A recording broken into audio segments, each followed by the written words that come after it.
Hola, ¿qué tal a todos? Muy buenos días, tardes o noches, espero que estén muy bien. El día de hoy vamos a hablar un poquito sobre la hormona del crecimiento y las deficiencias. En otro video vamos a ver qué pasa con las alteraciones en cuanto a la hipersecreción, como lo es el gigantismo. En este caso vamos a ver de manera general lo que es la talla baja y el déficit de la hormona de crecimiento. Antes de comenzar, me gustaría hablar rápidamente sobre unas generalidades de la hormona del crecimiento. Ya tenemos un video sobre gran parte de lo que es el sistema hipotálamo hipofisario, donde también hablamos de manera más profunda sobre la hormona del crecimiento. En este caso solamente es un resumen de la misma.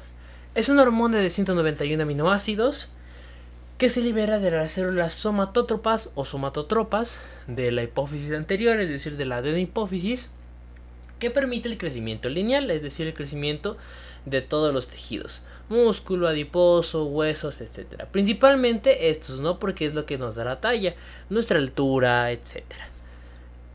Va a todos los tejidos porque también ayuda en la renovación celular de los mismos. Se regula principalmente por unas moléculas, unas proteínas liberadas por el hígado que se llaman las somatomedinas o factores similares a la insulina, mejor conocidas como IGF-1, en donde estas de tipo 1 son las más importantes. Una de las principales características o funciones de la hormona de crecimiento es que estimulan la síntesis proteica. ¿De qué manera? Permiten un mejor anabolismo, paran o frenan el catabolismo y además aprovechan mejor a los aminoácidos libres que están en el organismo y por lo tanto generan síntesis proteica. Hay mayor uso de ácidos grasos como energía, es decir, permiten que todos los ácidos grasos que tenemos acumulados, por ejemplo, a nivel del abdomen o en este caso el tejido adiposo, se utilicen para usarlos como energía y no llegar hasta un metabolismo de proteínas, ¿no? En un estado de inanición grave, por ejemplo. También al mover ácidos grasos se estimula lo que es la acetilcoenzima A, y lo que genera es una elevación de la glucosa, ¿no? O sea, con efecto final promueve la glucosa. Sin embargo, también promueve la liberación de insulina, no para contrarrestar el efecto, te libera glucosa, pero también te libera insulina, con procesos, por ejemplo, de la glucosa hepática. Sin embargo, puede llegar a provocar resistencia a la insulina y por eso se considera como un diabetógeno, ¿ok? La vida media normal de la hormona de crecimiento, Guyton dice 20 minutos, Greenspan dice entre 10 a 20 minutos, entonces ese es el promedio, ¿no? Entre 15 minutos aproximadamente, pero se afecta por muchos factores, desde factores intrínsecos como las somatomedinas o IGF-1, hasta factores extrínsecos como el sueño, la alimentación, fármacos, etcétera, ¿no? De manera general, con estos factores de IGF-1 puede aumentar hasta 20 horas, o sea, tiene un gran aprovechamiento dentro del cuerpo cuando se une a sus transportadores.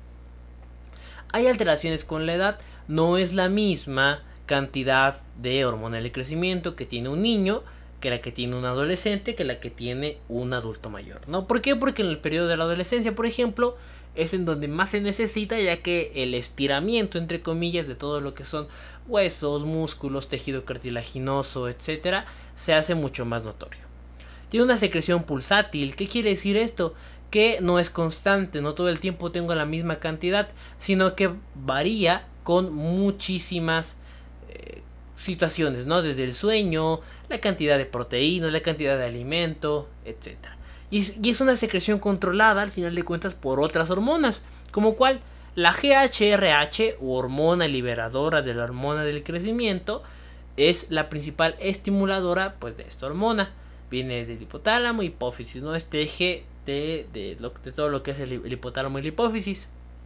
Mientras que su hormona inhibidora es la somatostatina, o también conocida como la hormona inhibidora de la hormona del crecimiento. Y los impulsos que van a tener estas van a ser muy variados. ¿Por qué? Porque va a depender de la cantidad que se necesite en ese momento. Si ya tengo demasiada hormona del crecimiento, es peligroso, ¿no? Porque me mueve tantos ácidos grasos que me puede provocar una cetosis. Y si tengo muy poca, pues mis tejidos no van a desarrollarse y no van a crecer. Ahora, hay otros factores que regulan a la hormona del crecimiento, como cual la misma hormona liberadora, ¿no? Lo que les decía. ¿Qué sucede? que ocurre un movimiento de segundo mensajero a través del adenosín monofosfato cíclico, perdón. Pero también hay otras hormonas que pueden ayudar a liberar a la hormona del crecimiento, como cuáles: la ADH, es decir, la antidiurética, la adenocorticotropina o ACTH, y la hormona estimuladora de los melanocitos o la MSH, ¿no? También funcionan como activadores de esta hormona del crecimiento. Y la regulación que tiene, al final de cuentas, a nivel de los núcleos del hipotálamo, pues es por ese rumbo, ¿no? Es una regulación hipotalámica. Otro factor regulador es la somatostatina, que, como les mencionaba, al igual que su prima, por así decirlo, cercana, que es la hormona liberadora, también trabaja por medio de mecanismos de segundo mensajero. En este caso son los CAMP o adenosín monofosfato cíclico. De manera general, la somatostatina o la hormona inhibidora funciona a través de ¿qué? De la hormona del crecimiento y de los IGF-1. ¿Y cuál es la relación? Si lo expresamos en una forma matemática, va a decir lo siguiente: GH e IGF-1 son inversamente proporcionales a la hormona inhibidora. ¿Qué quiere decir esto? Que entre menos de esta hormona tengamos, o sea, de hormona del crecimiento, pues va a existir una mayor cantidad de esta. ¿Por qué? Porque se supone que, o sea, entre más hormona me esté inhibiendo, voy a tener menos cantidad en el cuerpo y viceversa, ¿no? Sin embargo, básicamente la hormona inhibidora se activa cuando estas están en cantidades muy elevadas. ¿Para qué? Para bajar sus cantidades y que no afecten de forma constante al organismo.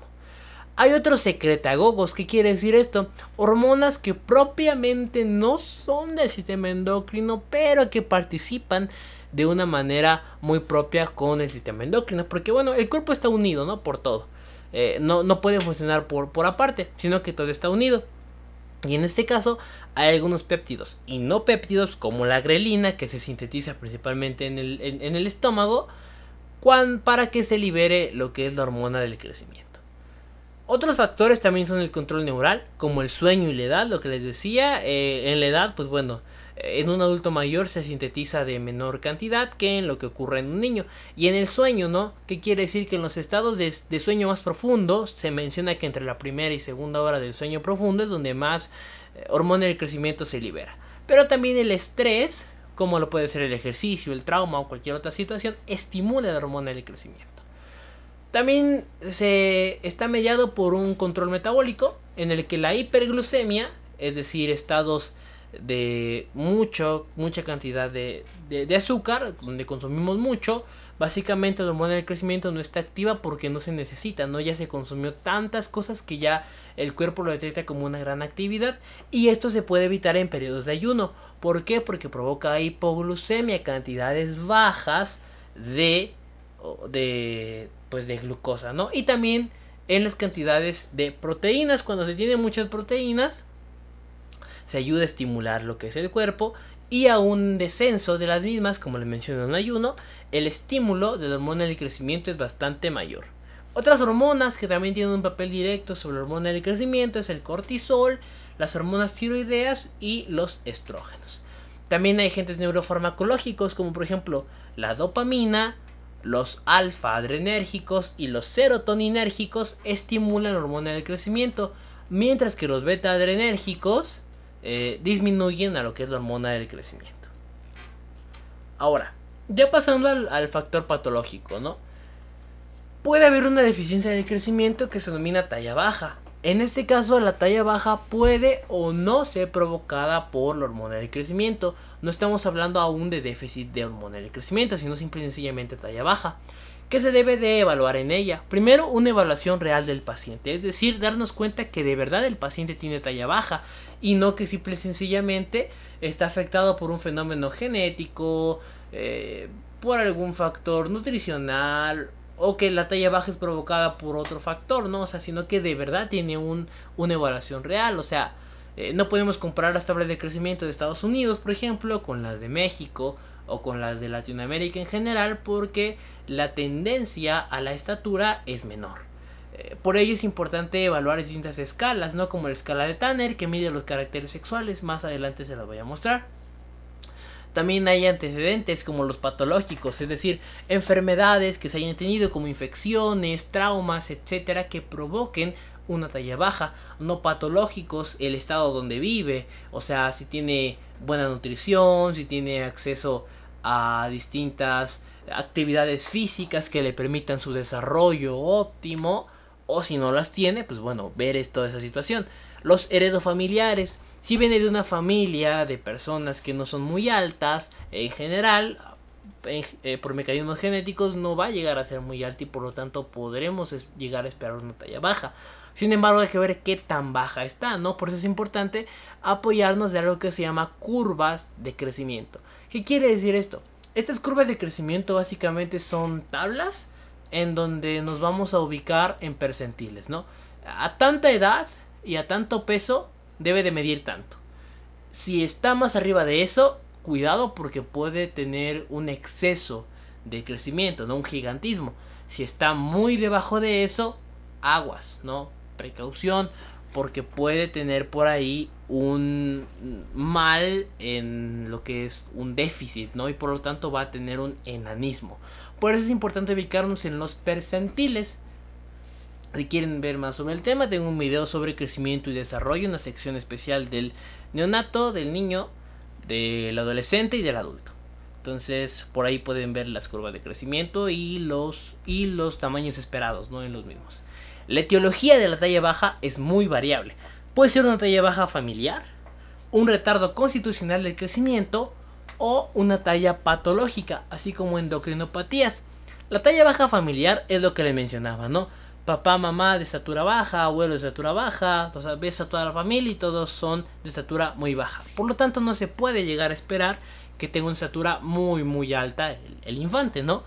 Retardo constitucional del crecimiento quiere decir que por algún motivo, en algún punto de su vida, se retrasó su crecimiento, pero esto no implica que cuando llegue a la adolescencia o etapas posteriores, bueno, o esta etapa un poquito de adolescencia como de 15 y 16 años, no pegue su estirón, como se le dice, ¿no? Es decir, que sí se retrasó, que sí tiene talla baja cuando tiene, no sé, 8 o 9 años, pero cuando llega a 14, 15 años, llega a la edad adecuada. Y una talla baja patológica, que es obviamente la que no queremos, pues puede ser provocada por infecciones cuando fue más pequeño, endocrinopatías como una deficiencia ahora sí de hormona del crecimiento o alguna alteración de la hipófisis u otras causas, ¿no? Lo que nos encanta decir en medicina, idiopática, cuando no tenemos ni idea de lo que causa una enfermedad. También puede ser por alguna afección prenatal o postnatal, ¿no? La importancia de la administración de hierro, vitaminas, alimentación correcta de la madre, o postnatal, como lo que mencionaba, ¿no? Infecciones, endocrinopatías, cirugías, traumas, etc. Y en cuanto a las endocrinopatías, se dice que son alrededor del 5% de la talla baja. Se da principalmente por hormonas alteradas. Su tratamiento debe de ser multidisciplinar, pero si ya encontramos la causa como un déficit de una hormona, debe de existir una sustitución, es decir, que esta hormona que no está produciéndose de forma correcta, la administramos de forma artificial. Ahora, hablando específicamente de la deficiencia de hormona del crecimiento, se dice que tiene una tasa entre 1 a 10.000 y 1 a 15.000 niños, ¿no? Hay muchísimas causas. Desde mutaciones genéticas, factores nutricionales, psicosociales, etcétera, ¿no?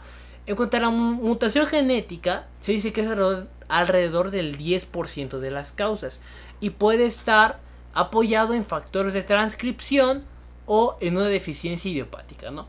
Si es factores de transcripción, hablamos de estas vías que están acá.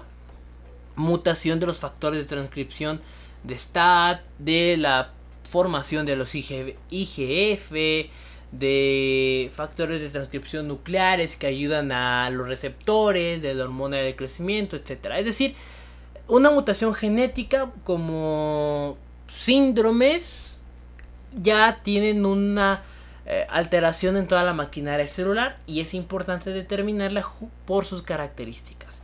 También puede haber una deficiencia idiopática, es decir, que no sabemos por qué ocurre, pero que está presente, ¿no? Es decir, causa desconocida. Puede ocurrir también por mutaciones del receptor, lo que les mencionaba, ¿no? Esta mutación genética, pero también del receptor de la hormona estimuladora de la hormona del crecimiento. También la insensibilidad a la hormona del crecimiento, es decir, se produce de manera normal la hormona del crecimiento, pero mis tejidos por alguna razón simple y sencillamente no la aceptan. Es como la resistencia a la insulina que provoca en la diabetes, pero en este caso es a la hormona del crecimiento. Y de hecho una enfermedad común, o más que común, una enfermedad que adopta este patrón de enfermedad, ¿no? Este factor patológico, es el síndrome de Laron o Laron. Este tiene valores relativamente normales de hormona del crecimiento, pero por alguna razón no se puede aprovechar de forma correcta. Puede existir una insensibilidad a los receptores o también por los transportadores, que en este caso son los IGF, ¿no? También puede existir una talla baja nutricional como causa, es decir, porque no come bien, no duerme bien, etcétera. Psicosocial, es un niño maltratado, es un niño que no recibe las atenciones que debe de estar recibiendo y por lo tanto tiene un déficit en su desarrollo. O también por traumas, algún trauma en la cabeza, iatrogénico, alguna problema médico que se le haya producido cuando era más pequeño, por ejemplo alguna cirugía, radioterapia, etcétera, alguna alteración vascular, que no llegue suficiente sangre o que este sistema porta hipotálamo hipoficiario por alguna razón tenga alguna oclusión y no deje pasar las hormonas, o algún tumor, ¿no? Que esté generando también una deficiencia de hormona de crecimiento. ¿Cuáles son las características? Talla baja, lo que mencionábamos, ¿no? Ubicación por debajo de los percentiles, mal acomodo en lo que es una escala de Tanner, insensibilidad a la hormona de crecimiento, microfalo, es decir, caracteres sexuales pequeños, una mayor cantidad de grasa. ¿Por qué? Porque bueno, la hormona de crecimiento tiende a ayudarse de la grasa pues para dar energía, ¿no? Y si este está en un déficit, esta función no se produce. Hay una voz muy aguda y también puede haber hipoglucemia, ¿no? ¿Por qué? Porque no al haber hipoglucemia hay una activación de hormona de crecimiento, pero si hay una deficiencia de esta, no se activa y por lo tanto la hipoglucemia se mantiene. Este es un cuadro muy general sobre algunas causas de retraso del crecimiento, no solamente por déficit de hormona del crecimiento, sino por otro tipo de alteraciones. Por ejemplo, en los trastornos de hormona del crecimiento IGF-1 puede haber un déficit de hormona del crecimiento, desde el hipotálamo, trastornos congénitos, adquiridos, lo que mencionaba, ¿no? Prenatal, postnatal, a nivel de hipófisis, a nivel de insensibilidad a la hormona del crecimiento, el síndrome de Laron o Laron, anomalías de los transportadores como la IGF-1 o por fuera de la hormona del crecimiento, malnutrición, enfermedades crónicas, otros trastornos endocrinos, osteocondrodisplasias o otras neoplasias que pueden estar en el organismo, anomalías cromosómicas, también bajo peso al nacer, factores maternos y placentarios o idiopática, es decir que no sabemos por qué ocurre, pero por alguna razón este niño tiene una talla baja o está más pequeño de lo que debería de estar. Ahora, la clínica y el diagnóstico. Principalmente tiene talla baja, es decir, son niños pequeños, hipodesarrollados, etc. Por ello es importante determinar las medidas correctas en el infante, tanto con las curvas de crecimiento, es decir, a tantos años y a tanto peso debe de estar en X punto, ¿no? Si está por arriba de este punto hablamos de un gigantismo, pero si como en este caso que estamos explicando está muy por debajo de esta percentil esperado, vamos a estar hablando de un enanismo, ¿ok? También la escala de crecimiento de Tanner, esa es la escala de Tanner, tanto en los caracteres sexuales masculinos como femeninos, ¿no? Y esto va a ser desde un estadio 1 hasta un estadio 5, donde ya está básicamente un desarrollo bajo hasta un desarrollo total o completo. Es importante que en la clínica y el diagnóstico se investigue los antecedentes familiares, es decir, si alguien tiene algún problema de déficit de hormona del crecimiento, si hay antecedente de talla baja, cómo fue el embarazo, ¿no? Si hubo control correcto, bajo peso al nacer, cuánto pesó, etc. También se puede diagnosticar a través de la edad ósea radiológica, sobre todo con los huesos de la mano. En estudios de laboratorio, sobre todo con los estímulos, buscar los estímulos del infante, ¿no? Por ejemplo, el problema de la hormona del crecimiento es que es pulsátil, ¿no? O sea, puede bajar mucho por una comida excesiva en azúcar, o puede subir demasiado porque el niño estuvo haciendo ejercicio, ¿no? Entonces es importante encontrar como este punto de equilibrio y un punto correcto de cuándo se va a hacer el estudio de hormona del crecimiento, y con ello poder determinar, además de todo lo que es la clínica, si vemos que tiene talla baja, antecedente familiar, etcétera, poder ir correlacionando para formular un diagnóstico. De aquí lo importante de la historia clínica, ¿no? Antecedentes familiares, patológicos, no patológicos, heredofamiliares, etcétera. Hay un estudio muy interesante que es el de los niveles de la somatomedina C o de los IGF-1. Este no es tan específico y sensible. Sin embargo, si está muy elevado, nos puede dar la idea de que hay una resistencia a la hormona del crecimiento. ¿Por qué? Porque al final de cuentas estas somatomedinas son sus transportadores. Si los transportadores están muy elevados, quiere decir que sí existe hormona del crecimiento, pero que por alguna razón no se pega a estos. Al no pegarse a estos, quiere decir que hay una resistencia. Y en diferenciales, pues bueno, otros trastornos psicosociales o algún factor de malnutrición que puede corregirse de una o de otra manera. El tratamiento, bueno, primero que nada hay que buscar la causa original. Si es psicosocial, si es de nutrición, si es genética, bueno, hay que buscar la causa original y por lo tanto atender a ella, ¿no? Si es psicosocial, pues bueno, todo lo que implica ese tratamiento, nutrición también, un plan adecuado de alimentación, o genético, intentar identificar el factor que provoca la enfermedad, ¿no? Si es una idiopática y aún así encontramos una resistencia, un déficit de hormona del crecimiento, puede utilizarse el reemplazo de hormona del crecimiento, ¿no? Y esto es básicamente la sustitución hormonal. Se busca en general que exista un crecimiento de unos 10 centímetros por año. Es un tanto más elevado de lo que ocurre de manera normal, ¿no? Que son alrededor de 6 o 7 centímetros. Pero pues con un reemplazo en el que básicamente se tenía un hipodesarrollo, es una ganancia bastante buena. La administración debe de ser aumentada. Por ejemplo, si en el primer mes aumentamos o ponemos 0.2 miligramos por día unas 3 veces por semana, en el segundo mes van a ser 0.4 miligramos, ¿no? Etcétera, dependiendo de lo que se necesite y de la individualización del paciente. Eso es muy muy importante. Qué tan grave es el déficit, cómo lo está afectando y por ello cuánto necesitamos de hormona del crecimiento. Se puede administrar en el embarazo de manera recomendada, sí, entre el primero y segundo trimestre. En el primer trimestre se recomienda una dosis habitual, en el segundo una dosis más reducida, hasta que en el tercer trimestre ya no es recomendada el reemplazo de hormona del crecimiento.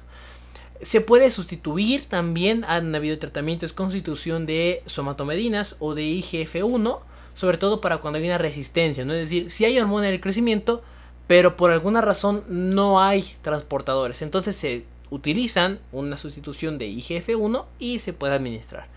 ¿Cuáles son los efectos secundarios de este reemplazo hormonal? Bueno, puede ocurrir edema generalizado, rigidez en todo lo que es el cuerpo, artralgias, dolor de articulaciones, mialgias, dolor muscular, ginecomastia, alteraciones cardiovasculares como la hipertensión, retinopatías. Al ser una hormona de crecimiento que al final de cuentas va a promover factores de transcripción de una u otra manera, hay incrementos del riesgo de neoplasias y también eleva la mortalidad de los pacientes con comorbilidades. Si ya tiene diabetes de manera base, si tiene hipertensión, si tiene todo el arsenal de enfermedades con comorbilidades, no se recomienda porque exacerba los padecimientos. Y bueno, ya de manera final vamos a ver la deficiencia de hormona del crecimiento en adultos. Principalmente se da por un daño en las células somatótropas. Y el problema radica en que la hormona del crecimiento ayuda a la formación de otras hormonas y viceversa. Entonces, si existe una pérdida de hormona del crecimiento, va a haber una pérdida seriada de hormonas. Es decir, primero es hormona del crecimiento, luego se pierden las gonadótropas o FSH y LH, luego las tiroideas como la TSH y luego las del cortisol como la adenocorticotropina, ¿no? O sea, es un mecanismo en dominó en donde la primera hormona que se pierda o que deje de funcionar o que cause una deficiencia va a generar que las demás tengan un efecto dominó en cascada en que se van perdiendo poco a poco. ¿Cuáles son los signos y síntomas de hormona de crecimiento en déficit en un adulto? Bueno, cambios corporales, mayor acumulación de grasa, mayor cantidad de alteraciones metabólicas, alteraciones en los lípidos, mala calidad de vida en general, una mala salud cardiovascular, menos masa magra porque se empieza a acumular todo el tejido adiposo ya que no hay hormona de crecimiento para estimular esta conversión y este aprovechamiento de los ácidos grasos, menor número de minerales y con ello hay una menor densidad ósea por lo que el riesgo de fracturas aumenta. No directamente con la osteoporosis, pero sí se parece mucho a ello, ¿no? Porque hay un menor número de minerales y por lo tanto los huesos son más débiles. También hay un aumento en el estrés, en la depresión, el aislamiento, es decir, son adultos que prefieren estar tristes, estar solos, estar alejados de todo, ¿no? Otros datos a seguir dentro de la deficiencia de hormona del crecimiento, que primero que nada, aunque no lo haya puesto, que haya ocurrido algún déficit en la infancia y que se haya utilizado una sustitución hormonal, ¿ok? Porque puede haber que en el adulto exista una resistencia de una o de otra manera. ¿Qué otro se debe de buscar? Cirugía de hipófisis o que haya existido una radiación del cráneo. ¿Por qué? Porque bueno, afectan todo el trayecto que tienen las vías originales, ¿no? Tumores o lesiones hipofisiarias, por lo mismo, afectan las vías porto hipotalámico hipofisiarias. Déficit en la infancia, déficit de los transportadores como los IGF-1 y su tratamiento va a ser evocado a lo que es la causa real, ¿no? Primero que nada, ¿qué me está causando este déficit? Y tratarlo de manera correcta. Va a ser el reemplazo hormonal y el control de las comorbilidades. El reemplazo hormonal, como le mencionaba en lo anterior, ¿no? Ir de menos a más y sobre todo ir evaluando en un paciente individualizado. No es lo mismo para todos, sino que depende mucho de la cantidad de hormona del crecimiento, del déficit y de todo lo que ello implica. Y también en control de comorbilidades, es decir, problemas de lo psicosocial, estrés, depresión, aislamiento, etcétera. También alteraciones cardiovasculares o alteraciones lipídicas, ¿no? Dependiendo de esto es que se va a empezar a controlar todo lo que es este tipo de mecanismos. Y bueno, pues muchísimas gracias por haber visto este video. Espero les haya servido, les haya ayudado, sobre todo a entender el tema. Y si fue así, no olviden dejar su like, si les gustó, un comentario, compartirlo y suscribirse al canal si así lo desean. Es todo de mi parte, nos vemos en la próxima. Hasta luego.